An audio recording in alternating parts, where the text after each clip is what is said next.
On this week's show, I spoke with Rory Kelly of MRK Events. MRK Events was founded in 2016 by two siblings with a passion for live music and now offer tour dates, event management, venue programming and artist management services. Working with acts such as Hudson Taylor, The Academic, Danny O'Reilly, The Blizzards and many more, MRK are driving the live music scene in Northern Ireland and creating experiences for thousands of people to enjoy every year.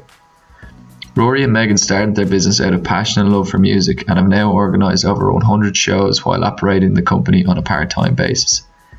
MRK's methods are an inspiration for anyone looking to get involved in organising and promoting live music events, and after speaking to Rory, I expect to see a lot more of them in years to come. So let's see how we got on.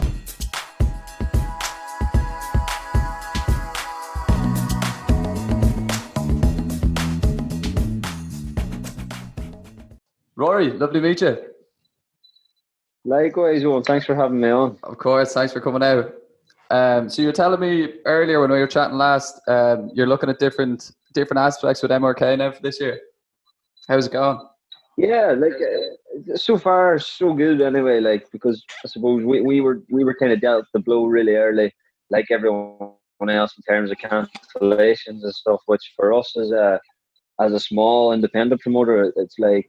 It came as a huge knock to us because we had quite a lot of good gigs lined up for the rest of the year, but I suppose just reconfiguring everything and having to rethink things and try out new aspects that are totally unheard of to the company. I suppose it has given us a wee bit of a refresh now coming into what is going to be hopefully a new normal as such. And yeah. And what are these new aspects you're sort of thinking of? Yeah, well, not necessarily new to anybody else, but they're definitely new to us in terms of doing the lives on social media and stuff. And I think with Instagram lives in particular, we've done quite a few of those now in the last couple of months. And what we've been able to do with that is kind of build relationships with new artists that we haven't really worked with before, but at the same time then look at a bigger picture and say, well, maybe down the line we can become their go-to for the north and the northwest. So we've been doing that. We've been looking at possibilities of maybe doing outdoor kind of drive-in gigs as well. I see Gavin James announced a few there recently, but we're looking at different options for that. Whether it could be feasible up here, whether there's interest for it up here. So there's lots of kind of spinning plates as always with what we're doing, and I suppose there's another new aspect as well to ourselves. And if anybody's been kind of looking on the MRK page or anything recently, we started working with an artist called Connor Scott.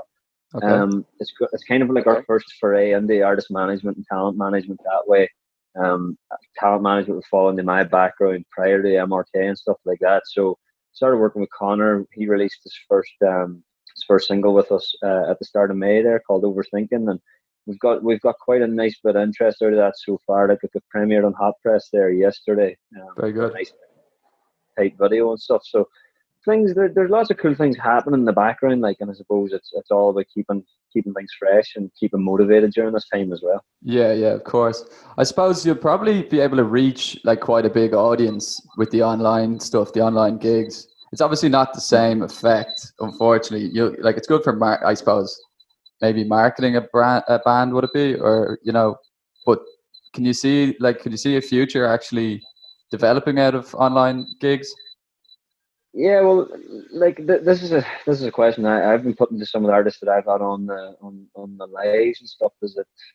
Are they enjoyable? From an artist perspective, do they like doing them? And the general consensus is that it tends to be something now that they have to do because it's a way of engaging their fans. It's a way of engaging an audience that are kind of crying out for something at the minute. And for us, that might be the case too, where we might look at doing something. I see Lockdown Live is starting tonight with Fergal Darcy and Thanks Brother, and something like that has been kind of going around our head as well, going, right, maybe if we could do something like this whereby you might not necessarily get a crowd, but it could be a case whereby you put something on, you do a full live production on something, and then there might be a broadcast element to it. There's lots of spinning plates, but I do definitely think that as we go on and as we adjust to this new period of time, I suppose I do think that it's going to become a lot more prominent than it's ever been. Yeah. Unfortunately, like, obviously I'd imagine bands and artists, they sort of they use the crowd to perform. Let's say like the atmosphere nearly adds to their performance. So it'd be hard to sort of, I suppose, get any sort of crack at like performing to yourself and then trying to promote it online. What about the drive-in gigs? Do you think they're going to do all right?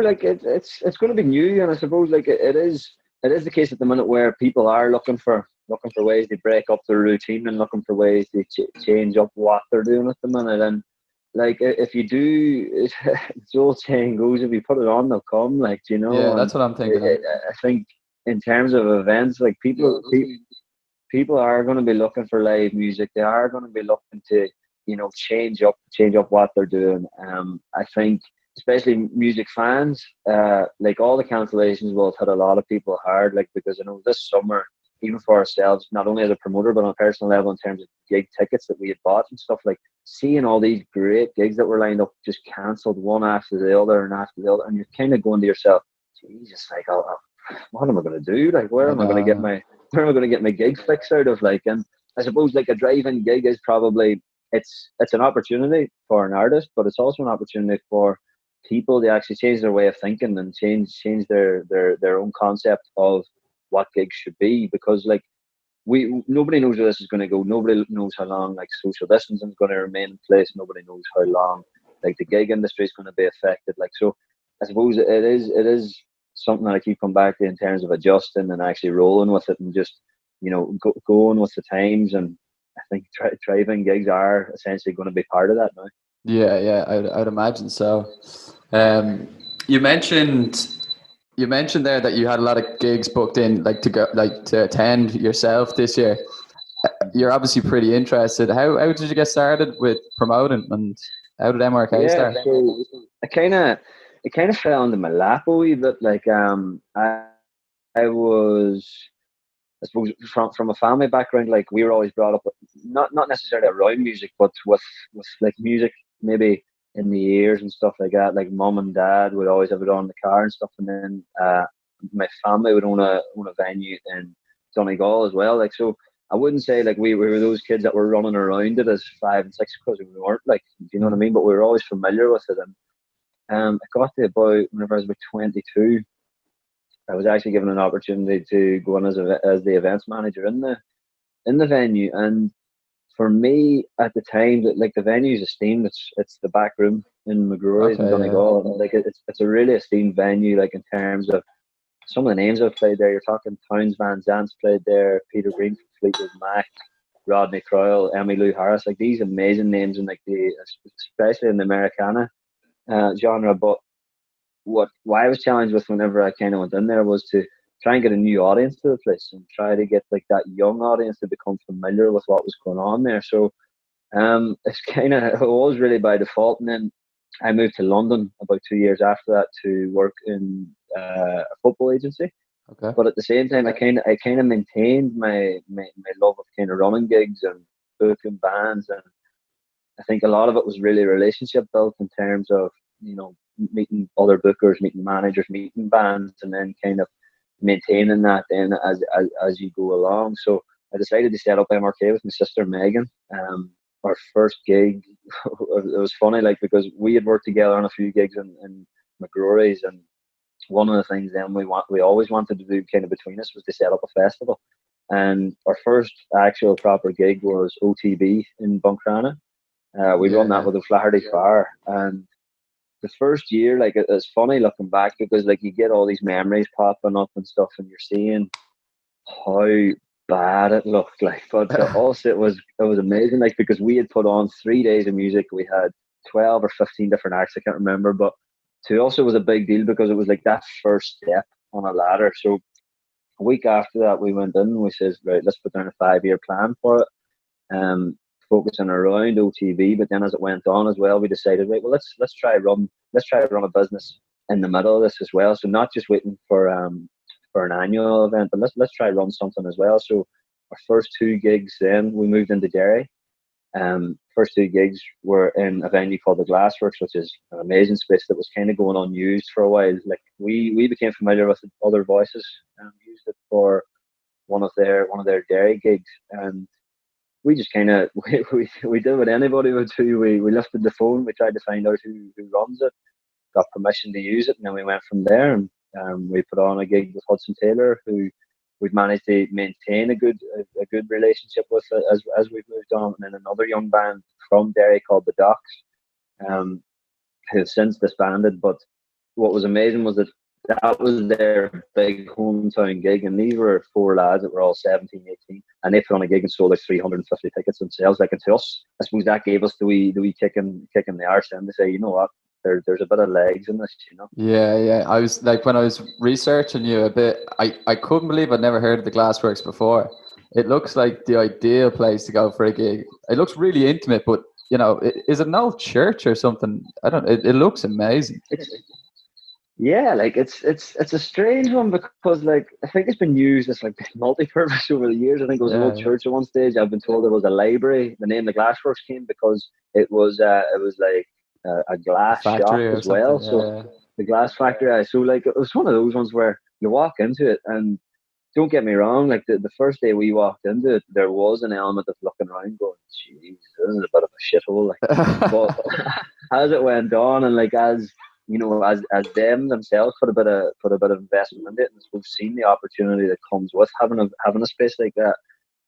It's been improved, and it's been refurbished in certain parts, and for us it's like a go-to because it's perfect size.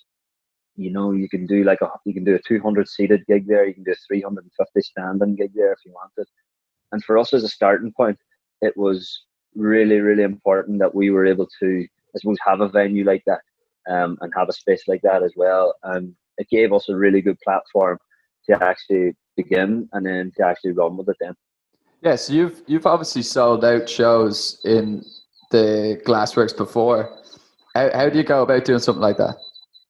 Like 350 standing. It's like gig promotion was always something I was really interested in. I was never very good at it. I never really tried it properly, but it was always something I'd like to get into at some stage. But it's not easy to do. It's not easy to sell 350 tickets to anything. No, man, it's notoriously difficult. Like, and especially, I suppose, in a town like Derry, where the live music scene for people my age anyway kind of tailed off a bit. Like you had one big weekend. BBC came to town and they did this big, massive, amazing festival over in Ebrington, which is a class old barracks in Derry. What's it called? Sorry, it's Ebrington. Ebrington Square, yeah.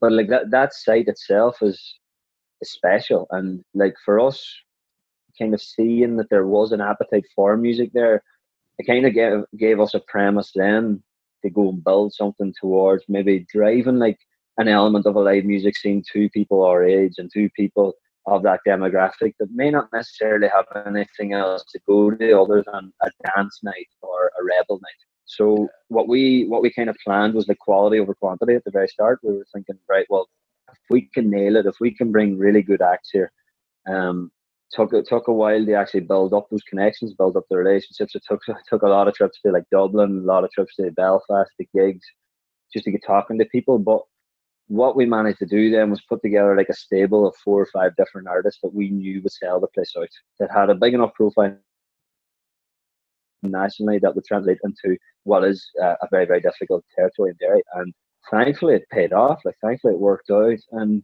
like we took an element of risk to it, because it was like we started ourselves. Like, everything that we put into it was our own. And we're not exactly, we don't exactly have money to burn between us. Like, and it was really cool then to see these things pay off. And I think once you get that incentive, and once you get that element where you're kind of going, right, I've played a role in this, what's next? That was like that. I suppose that's where the Glassworks came in as one of the key parts to the beginning of the journey as such. And selling the tickets, it's hard. It is really hard. There's been days where you're sitting there and you're going, right, how am I going to shift 100 tickets here 2 days out from my gig? How am I going to do it? And you don't do it. And Yeah. There's learning curves in that.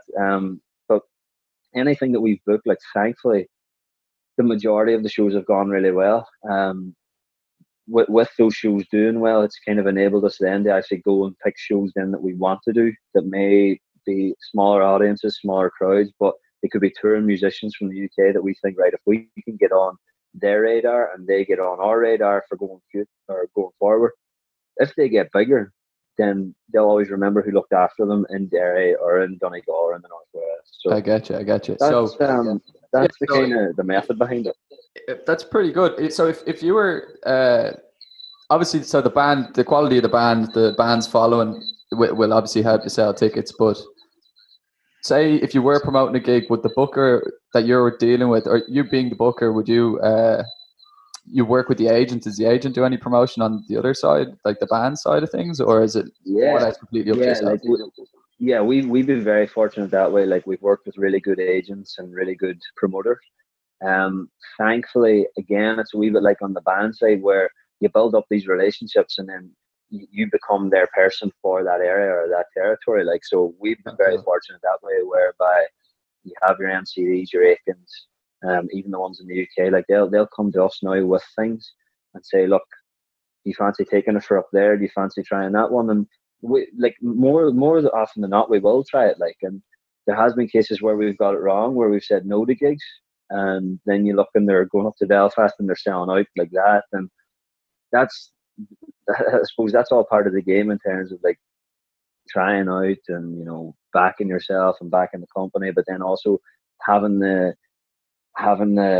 proverbial cojones to actually say no to a big promoter then who's pushing something your way. So I think we really are fortunate that way. We work on a case by case basis with the bands. But in terms of promotion, then like it's always really good. Like for example, the Academic, we've had them at shows maybe 100 people to 300 people. Then we did the Guildhall recently in October last year, 600 people, and then we actually had them booked in for the Millennium Forum this year, which is over 1,000 people. So they've been a dream. They've been a dream in terms of their self promoting as well, because whenever they have like such a good structure and such a strong presence as well in the online community, like it makes it easier then for us selling the gigs, because albeit we do have the market up here, we are missing people. And if those people then have a taste like the Academic who they are following, if the Academic are passing them to us and we're passing them back to them, it's all beneficial for both of us, you know. Yeah. It's mainly Irish acts you look after, I've noticed. So like if you say tomorrow I saw a band down here and I wanted to book them to a gig, I look directly for their booking agent. That's the first person I'd look for. Would that be the right way to go about it? It depends. Like it's a lot of it's case by case. Like because like I brass neck it a wee bit of times where I'll go straight to the band and say, look, he's won a gig, and then they might say, right, or they could say, you need to speak to our manager or our agent. And that's fine. Like then you just go through that process. But I'm of the opinion if you don't ask, you don't get. Like so, I'm very much operate that way. Where if you can go to a manager or a band first, then brilliant, and then if they pass you on to an agent, then that's how you operate. Then. Yeah, absolutely. So if I say, is there much of a financial sort of risk at the start? Do you need to put anything down, or does it you sort of try and keep it really cheap at the very start, sell your tickets, and then hope the gig does all right, and then you'd work off a split? I imagine, is it? Again, case by case. For us, we decided to go into it with zero. We decided to really go into it and say, right, well, look, we're not going to fork out massive money on an act whenever we didn't have it in the company. Like, so what we did was, for example, with Hudson Taylor, I would have had an idea of how to negotiate in terms of my own background, like in the venue beforehand, but then in the sports side as well. So I was kind of able to get a good grasp of what kind of figure I would have, or they would have been looking for in terms of from their agent and stuff. So that was grand that way. The boys are really, really good with us as well, you know, because of the relationship that we have with them. So it was nearly like we were both doing each other a favor by putting the gig on. We were able to, like, we knew Hudson Taylor would sell out. They have a big pull. We'd been to Hudson Taylor gigs in Derry before. and they always drew a big crowd. Like, so if we could bring a new element to this, and bring Hudson Taylor to a venue that people were maybe not familiar with but wanted out of pure curiosity to go to, that's basically the model that we took with it into that show. But financially, like, as it's gone on, there are gigs where we've had to commit money to, just in terms of like your deposits or your 50% upfront and stuff like that. But it is always a case by case basis where you do a full breakdown at the start before you book the band. You usually have to pitch in an offer with that breakdown included as well, to make sure that it's worthwhile for the band, but for them also to familiarize themselves with what you're doing in terms of why your offer looks like that, or how much your expenses are going to come into it as well. Like, so there's lots of floating parts, like, and lots of things to consider before you book. Like, it is very much like you have to take the time to look at each individual part to make sure that you can get the best bang for your buck too. Yeah. Did you flop much at the start? Did you, or have you got lucky? You did? Yeah. Absolutely. Like, listen, we were very fortunate, say, in our first year, whereby I think we did about 12 gigs and 11 of them sold out.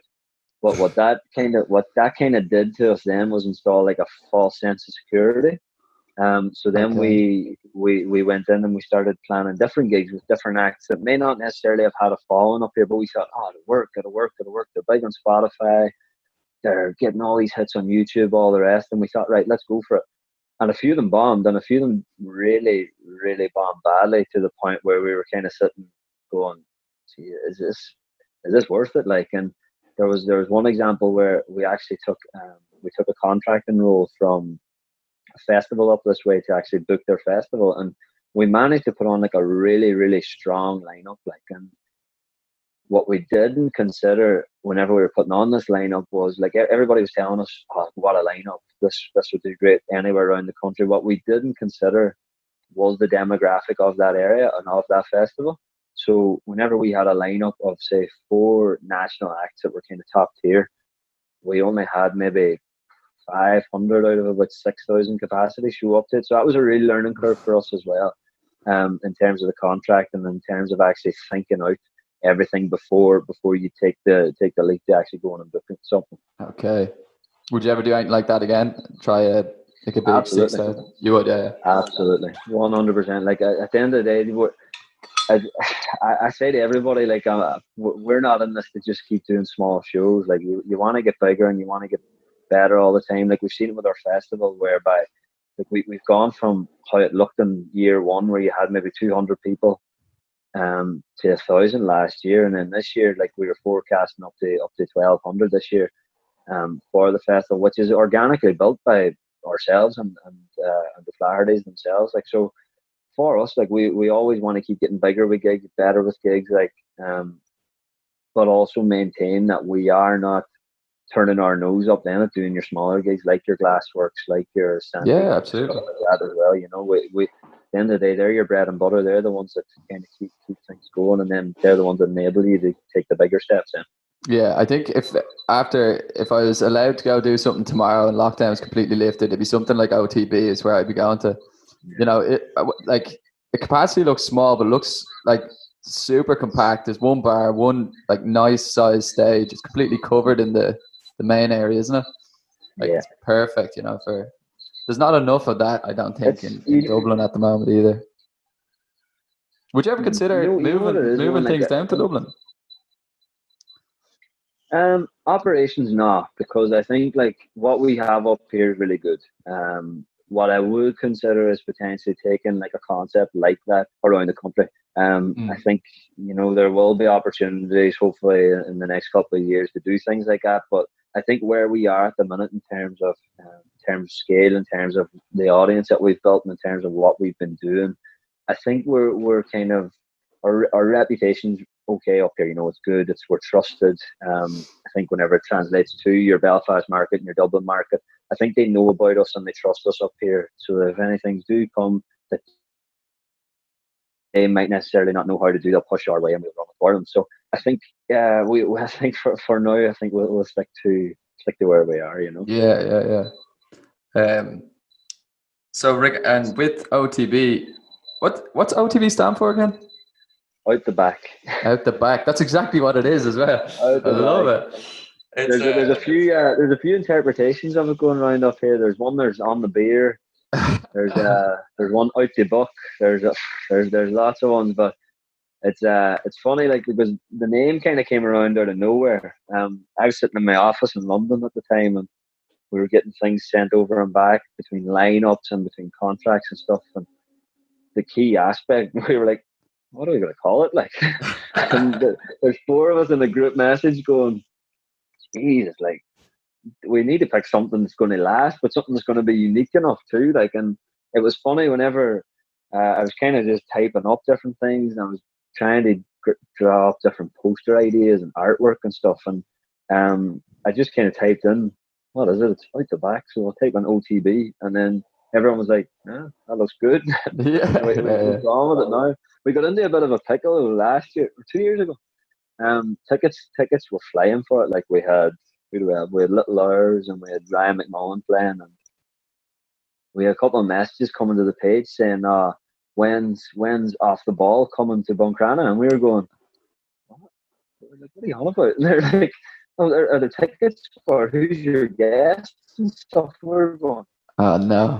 What are you on about? Like, OTV. I'm going, right.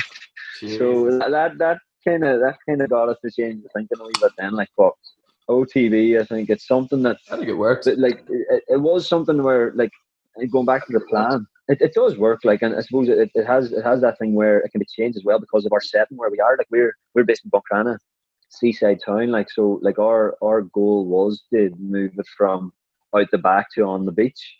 Nice. And you know that might come down the line, but just at the minute, I think we're, in terms of what we've built and in terms of, you know, the format, there's always things we can improve on. So, like, the aim is really just keep improving on those to the point then whenever we say, right, we need to open this up to 2,000 or 3,000 people because we can't take any more out the back, you know. Yeah.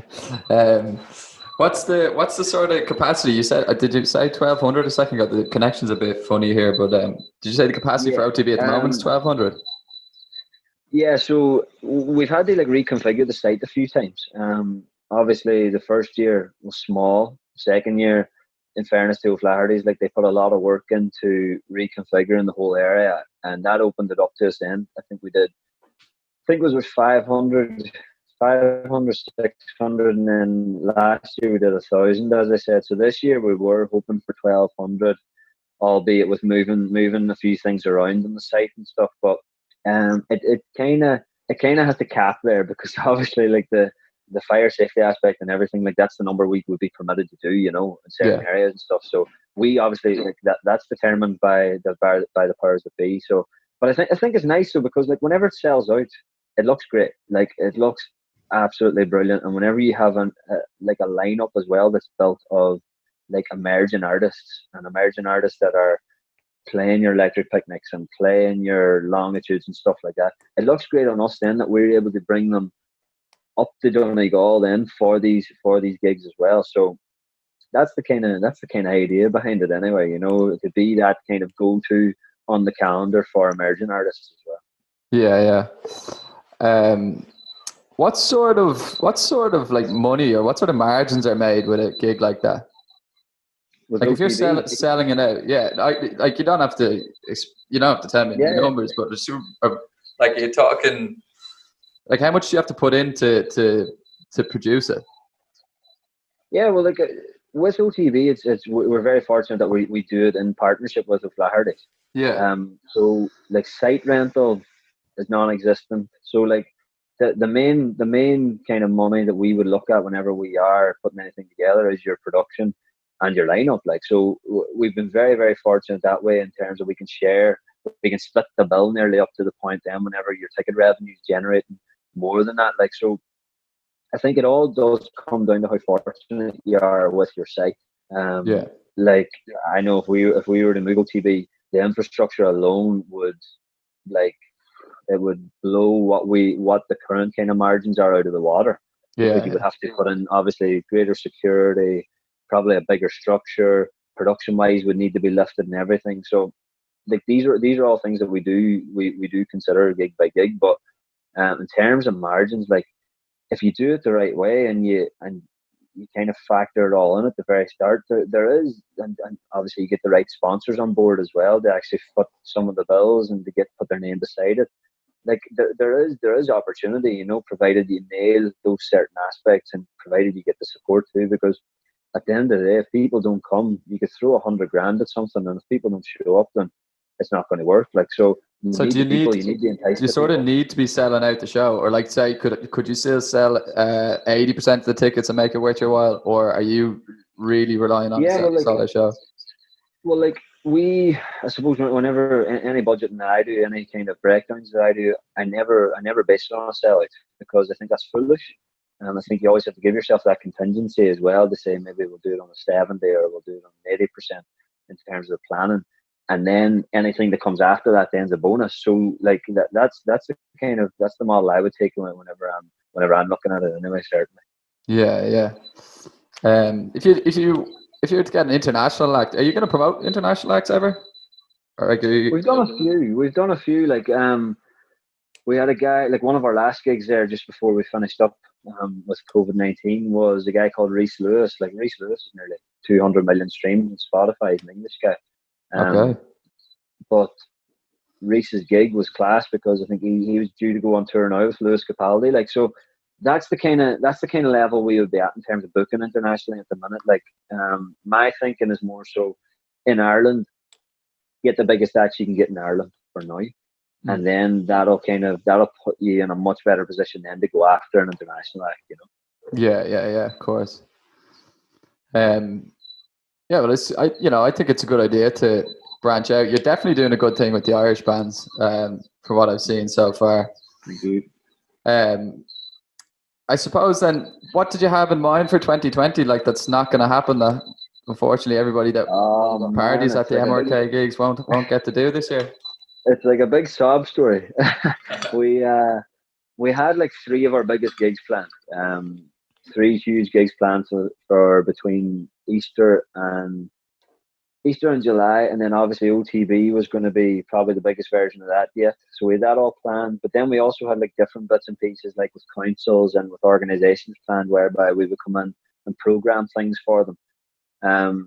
We did the Derry Halloween celebrations, biggest Halloween festival in Europe. We did those in October there, and that kind of gave us the taste for how to do that kind of thing and how to build a week-long program. And for us then, we were really looking at it saying, right, well, we need to do more of these. You know, we need to be putting ourselves out there and doing like a week's worth of gigs whenever there are people about. So like there was, especially in Derry, like because Derry is such a busy place, and you know, from April to kind of September time, it's so busy with different passing trade and everything. And we were trying to get in the middle of that and get different gigs on, and you know, as somebody would say, is selling the dream. Certain aspects, like we were selling ourselves the dream, saying, right, well, we could be doing 15 to 20 really good shows here. But it is, it's just, listen, it's one of those situations we can't help. It's something that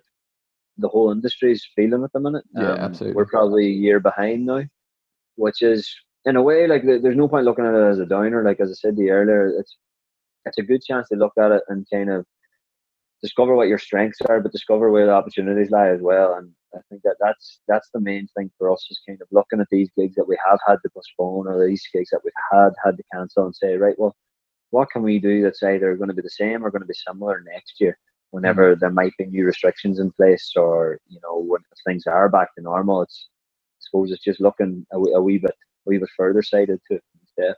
Yeah, that was one thing I was going to ask you.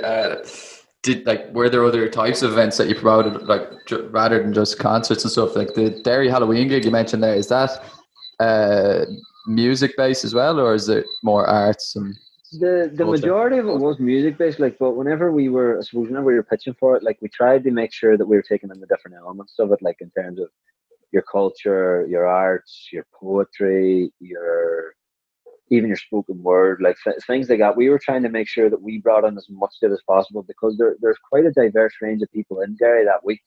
And, you know, it's one of those things where you want to give something for everybody. and you want to put on things that, yes, will go and sell out, like the Guild Hall affair at 600 people. But then you want to be able, for older people, say that may not necessarily be into that thing, to come in, have a sit down, and listen to a bit of storytelling with music. And like, they were all different things that we did look into.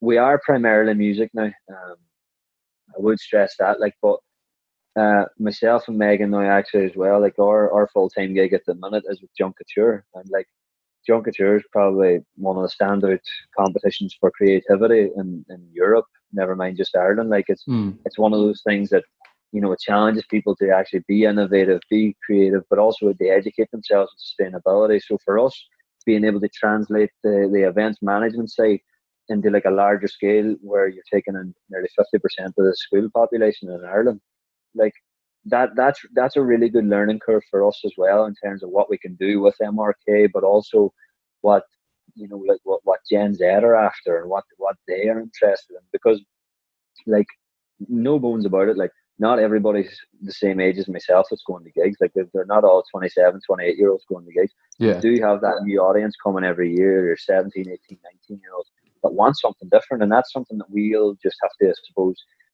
kind of have to roll with as well, and make sure that we're relevant in that market. Yeah. So you mentioned Junkature there. Is that is that your company, or? No, so we work with them. That's your full-time job. That's the full-time gig.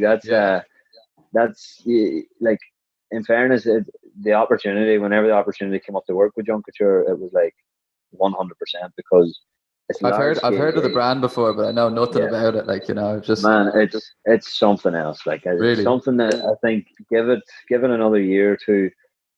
If you don't know, if people in Ireland, if there are people in Ireland that don't know about it, they will know about it. Like this year, for example, we took a few strides in terms of RTE became our media partner, which was a huge thing we've been kind of planning to.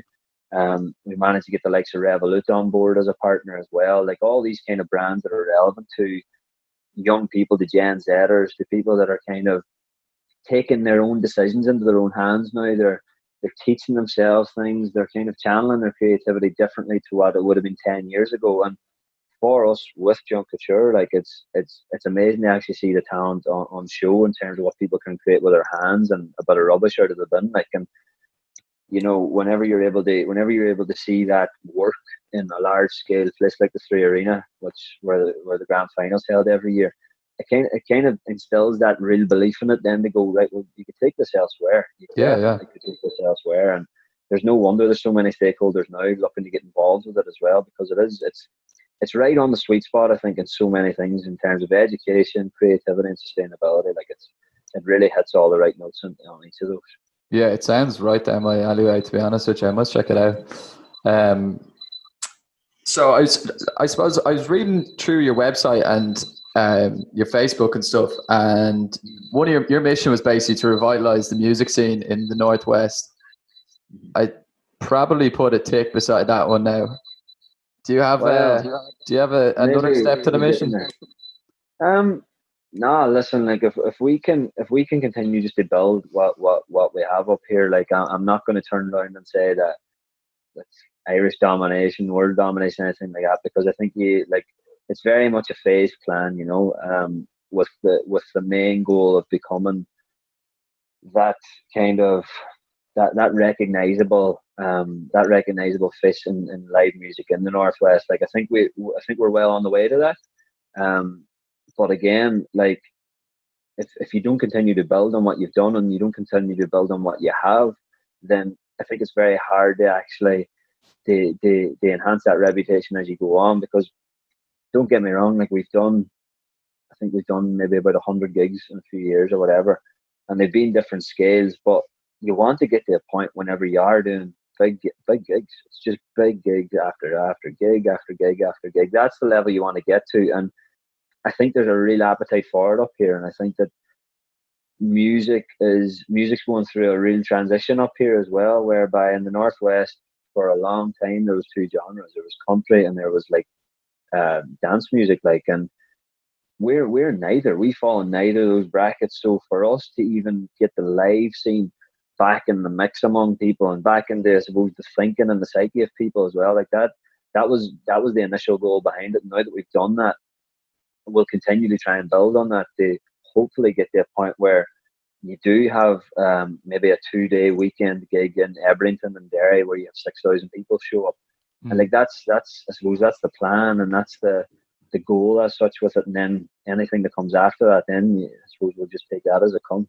Yeah. Like, you know, you're obviously fairly dedicated to it to get 100 gigs under your belt. I imagine the relationship with your sister is pretty strong as well. To the not many people I don't think would be able to build a company with one of their siblings.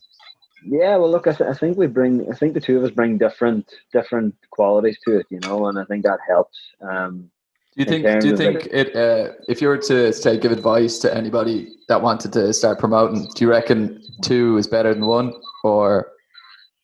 It depends. I think your thinking has to align. You know what I mean? Your thinking absolutely has to align, because if it doesn't, then you're going to end up going in different directions. Like, whereas we're very fortunate, like we're able to, you know, throw ideas off each other, consider different options, but then at the same time rein each other in a wee bit too. Whenever you're kind of thinking, right, that could be a good idea. Financially, it's a risk. The other person would turn around and say, well, maybe we'll give it a miss this time, and we'll focus on something that might be a wee bit more stable for company, or you know, or another opportunity might come up. Like, and I think that's important too. But in terms of 2 better than 1, it really totally depends on what the thinking is. If your goals align, if your thinking aligns with it 100%. If not, then you know it's important to actually remain focused. And you know, if you're ambitious enough and lucky enough, like we both are, you'll work hard at it and you'll remain dedicated to it. You know? Yeah, I think the fact that you're doing this as a part-time project, I suppose, it would definitely help having 2 people involved. You obviously get more ground covered. So that's why I would think that you're definitely on the right line with what you're doing. Yeah, like and I suppose like there's different things that come into that too. Like, because we're essentially still a startup, like, you know, and we are still a company that's really young. It's a small team. Like, we've been very fortunate as well that over the last few years we've managed to bring different creatives on board with it as well. And like there's one girl in particular, Dervla Harper, and Dervla's a photographer that a lot of people in the Irish music scene are familiar with. Like, and Dervla came to one of our shows one time. We got talking after, and now she's a regular fixture with MRK. Like, and she's a really valuable fixture with MRK. Same as a guy called Sean McQuaid from Rory TV. Like, Sean would have videoed all our gigs, and yeah, I saw a lot of that stuff. That looks cool.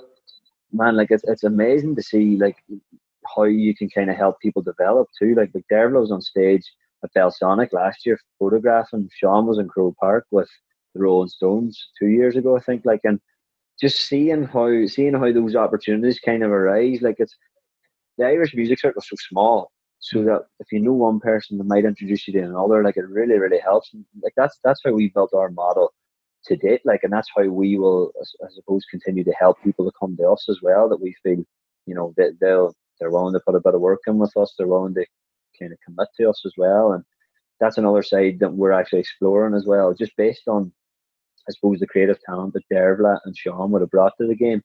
Another side of the business that we've had to kind of have to start considering as well is like the talent side. That, like I mentioned, Connor Scott earlier. Connor's not alone in that creative roster. Like, there's a few different photographers that we're going to be starting to work with. There's a few videographers as well, young, upcoming, kind of very focused, very determined people that want to do well. And essentially, like, we'll act as a platform for that, and we'll do our best to open doors for them as well, you know. Yeah, it's the beauty of a small country, so that everybody knows somebody, you know. So absolutely. Rory, I thank you again for coming on tonight. I'll hopefully we cross paths again when the scene's back up and running. I'm sure I'll see you around the place. Fingers crossed. Come here. Thanks a million for having me. All the best. No worries, dude. Best of luck. Stay safe. Take care. Thanks, bud.